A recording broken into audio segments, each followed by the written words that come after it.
Hi, good morning. Good morning. How are you?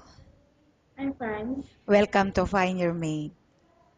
Please tell us something about Mm, your work experience.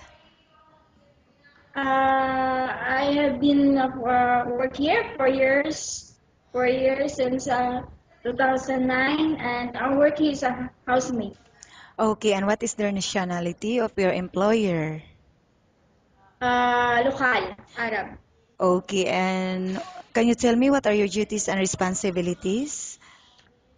Most of my work is household chores, so we will clean the room, bathroom, everything inside the house. Okay, and why you're looking for a new employer and find another job? Because of a salary. And how much They give salary are you looking for?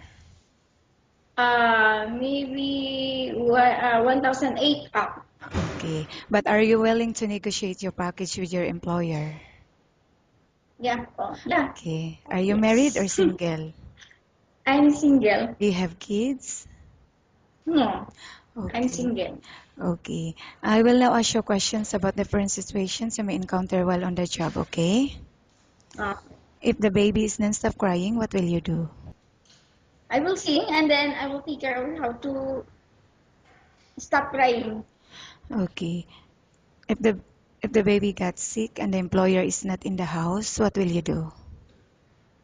I will call our mom, our madam. Okay. How about cooking? Do you have any specialty in cooking? I know how to cook, but Filipino food. But are you willing to learn? Yeah, I am. In cleaning the house, which area do you usually start working with? Room and then bathroom. Okay. And why do you think you should be hired?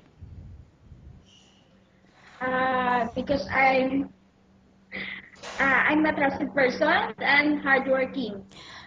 Okay, thank you. Nice talking with you and have a good day.